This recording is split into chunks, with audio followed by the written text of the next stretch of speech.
आज, एक और दिन, एक और बार, एक और महीना, एक और घंटा, एक और सेकंड, एक और मिनट। फिर से वही एजुकेशन कैटलिस्ट की बड़ी सी टीम का बहुत ही छोटा सा मेंबर हूँ, जो आज तुम सबों के साथ एक नई गाथा के साथ उपस्थित है, जिस गाथा का नाम है class 7th geography NCERT chapter number 1, जिसे हम प्यार से बोलते हैं एनवायरनमेंट।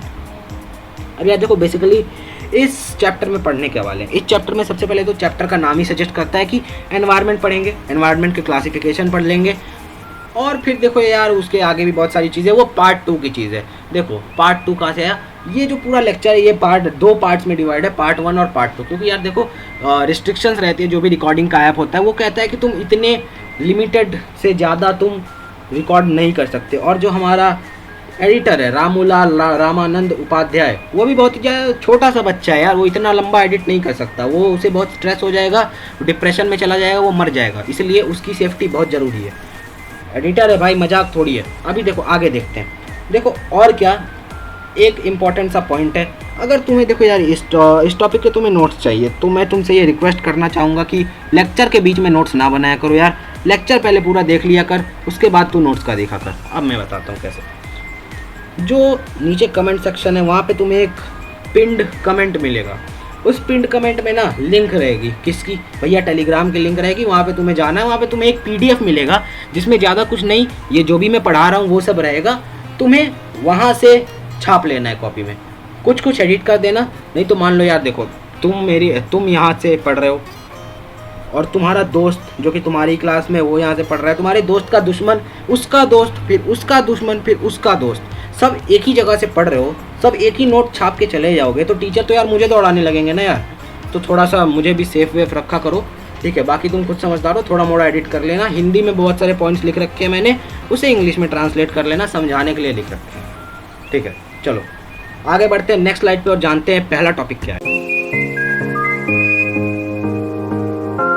क्या है देखो, पहला टॉपिक बहुत ही जो ऑब्वियस था व्हाट इज एनवायरनमेंट। क्या लिख रखा है यहाँ पे भैया, environment is the surrounding living being surviving. अब देखो सराउंडिंग क्या होते हैं, मतलब जो भी अगल बगल की जो भी होता है उसे सराउंडिंग बोल देते हैं, हमारे इधर उधर का जो भी है सबको सराउंडिंग कहते हैं। जैसे मान लो तुम यहाँ पे बैठे हो, तुम्हारे सामने बुक होगी, या फिर तुम्हारे सामने तुम्हारा टेबल होगा, तुम्हारे इधर तुम्हारा चेयर होगा, उसके बाद तुम्हारे हाथ में तुम्हारा फ़ोन होगा। तो ये सब तुम रूम में बैठे होगे, रूम में पंखा होगा, रूम के बाहर क्या नाम है पेड़ पौधे लगे होंगे, वो सारी चीज़ें ना एनवायरनमेंट हो जाती हैं। अब यार देखो, तुमने ये भी सुना होगा ना कि बच्चा अगर अच्छे एनवायरनमेंट में रहेगा तो ढंग से पढ़ पाएगा, ठीक है। अब यहाँ एनवायरनमेंट का क्या मतलब है कि अगर बच्चा अच्छे सराउंडिंग्स में रहेगा तब वो अच्छे से पढ़ पाएगा। जहाँ पे अभी देखो यार, कोई यहाँ पे सो रहा है मेरे बगल में, वो घर्राटे मार रहा है, मैं पढ़ नहीं पाऊँगा। यहाँ पे मेरे बगल में World War 3 शुरू हो गया, मैं पढ़ नहीं पाऊँगा। तो मुझे पढ़ने के लिए एक एनवायरनमेंट चाहिए, एक अच्छी सराउंडिंग चाहिए, जहाँ पे शांति हो, जहाँ पे मैं फोकस कर सकूँ, ठीक है। जहाँ World War 3 ना चल रहा हो, मैं वहीं पढ़ सकता हूँ। तो वो सराउंडिंग्स जहाँ लिविंग बींग्स रहते हैं उन्हें एनवायरनमेंट कहते हैं। अब देखो तुम बोलोगे, मान लो भैया हम यहाँ बैठे हैं, हमारे अगल बगल की चीज़ें एनवायरनमेंट है, लेकिन जो हमारी बुक है वो तो नॉन लिविंग है, उसके अगल बगल की चीज़ें एनवायरनमेंट नहीं है। नहीं, ऐसी बात नहीं है। यहाँ मैंने ये समझाने के लिए बस लिख रखा है। एग्जाम में तुम्हें क्या लिखना है कि environment is the surrounding living beings as well as non living beings survive in. इसकी एक और मस्त सी डेफिनेशन ना तुम्हें लास्ट में मिल जाएगी। वैसे ये वाली डेफिनेशन भी सही है, बस कुछ कुछ टर्म्स नहीं इधर उधर कर देते हैं तो थोड़ा अच्छा बन जाता है, वैसा ही कर देंगे बाद में। वैसे ये वाला भी तुम लिखोगे ना, एकदम भाई एकदम क्या ही बताएं, 2 मार्क्स के क्वेश्चन पे 2 करोड़ का आंसर लिख के आ जाओगे तुम। देखो एनवायरनमेंट, जिसे हिंदी में कहते हैं पर्यावरण, इसका बहुत ही प्यार से हम संधि विच्छेद कर देंगे और हमें मिल जाएगा परिधन आवरण। अभी धन कहाँ से आया, ये प्लस के साइन को ना हिंदी वगैरह में धन कहते हैं। अभी देखो परि संस्कृत का एक टर्म है, अभिता परिता तुमने सुना होगा, नहीं सुना होगा तो आगे चल के गत्यार्थक धातु में सुन लोगे, ठीक है। तो देखो परिता मतलब अगल बगल चारों तरफ, सराउंडिंग्स को ही परिता कहते हैं। आवरण मतलब, आवरण का ऐसे तो मतलब कवर होता है, लेकिन यहाँ पे आवरण का मतलब है चीज़ें। तो अगल बगल की चीज़ें, सराउंडिंग में जितनी भी चीज़ें होती हैं, चारों तरफ की चीज़ों को हम एनवायरनमेंट कह देते हैं। और देखो environment provides us food, air, water and all the requirements we need to survive. अभी यहाँ मैंने क्या कहा था कि लिविंग बीइंग सर्वाइव करते हैं एनवायरनमेंट में। कैसे सर्वाइव करेंगे, उन्हें फूड मिलेगा तब सर्वाइव करेंगे, एयर मिलेगा तब सर्वाइव करेंगे, और वाटर मिलेगा तब सर्वाइव करेंगे। इन तीनों में से कोई भी एब्सेंस, किसी भी चीज़ का एब्सेंस हुआ, बेसिकली एयर का एब्सेंसी हो गया मान लो, तो फिर प्रॉब्लम फेस करेंगे। प्रॉब्लम क्या फेस करेंगे भाई, मर ही जाएंगे। देख फूड के बिना तो तू कुछ दिन रह लेगा, वाटर पे तू मान ले, वाटर के बिना भी कुछ देर एयर पे रह लिया, लेकिन ये तीनों अगर ख़त्म हो जाएंगे तू कहाँ रहेगा, तू नहीं रह पाएगा, तू 5 मिनट भी नहीं सर्वाइव करेगा। ठीक है, so environment provides us all the things necessary for our survival. अगले टॉपिक पे चलते हैं। अभी देखो ये कंपोनेंट्स ऑफ एनवायरनमेंट, ये कंपोनेंट ऑफ एनवायरनमेंट एक बहुत ही बड़ा सा टॉपिक है। बहुत ही बड़ा सा टॉपिक ये नहीं है कि मतलब यहाँ 3 है, इसके आगे 3 और होंगे, इसके आगे 3 और होंगे, नहीं। मतलब यहाँ पे ये मान लो ये एक बहुत ही बड़ा, जैसा ये एक टीचर है, इसके 3 बच्चे हैं इसके क्लास में। पहले बच्चे का नाम है नेचुरल एनवायरनमेंट, दूसरे का ह्यूमन मेड एनवायरनमेंट, तीसरे का ह्यूमन एनवायरनमेंट। नेचुरल एनवायरनमेंट को हमने 4 भागों में क्लासीफाई किया है, हाइड्रोस्फीयर, लिथोस्फीयर, एटमॉस्फेयर और बायोस्फीयर। इसके बारे में तुम अगले लेक्चर में जानोगे। खैर अभी के लिए मैं ये दे देता हूँ कि जितनी भी तुम्हें बॉडीज़ दिखती हैं ना, जितनी भी तुम्हें बॉडीज़ दिख रही है, सब यही हैं, सब नेचुरल रिसोर्सेज है। अब ये नहीं कि बिल्डिंग की बॉडी बोल के भैया नेचुरल रिसोर्स है, नहीं, जो एक्चुअली नेचुरल है, जो कि ऑर्गेनिक है। अभी देखो ह्यूमन मेड और ह्यूमन, इसमें तुम्हें बहुत ज़्यादा कन्फ्यूजन होगा। अभी थोड़ी देर के लिए प्रिटेंड करते हैं कि ये जो है ये ह्यूमन एनवायरनमेंट, ये यहाँ पे है ही नहीं, बस इतना प्रिटेंड करते हैं कि ह्यूमन मेड है और नेचुरल है। नेचुरल मतलब जो नेचर ने दिया है, ह्यूमन मेड मतलब जिसे इंसान ने खुद से बनाया है। देखो जिसे इंसान ने बनाया है, जैसे roads, dams, bridges etcetera, school भी तुम्हारा ह्यूमन मेड है, क्योंकि उसे ह्यूमन ने बनाया है। किससे? अपनी पावर से, अपनी स्किल से। ठीक है, लेबरों की उसमें पावर लगी होगी, एनर्जी लगी होगी, और जो इंजीनियर्स होंगे उनका दिमाग लगा होगा, उनका स्किल्स लगे होंगे। तो द एनवायरनमेंट और the things that is made from human effort is known as human made environment. अभी देखो ह्यूमन एनवायरनमेंट क्या होता है, वो ह्यूमन से रिलेटेड होता है। ह्यूमन ने बनाया नहीं है, लेकिन ह्यूमन से रिलेटेड है। वो क्या है? Human skills, community and surrounding से रिलेटेड है।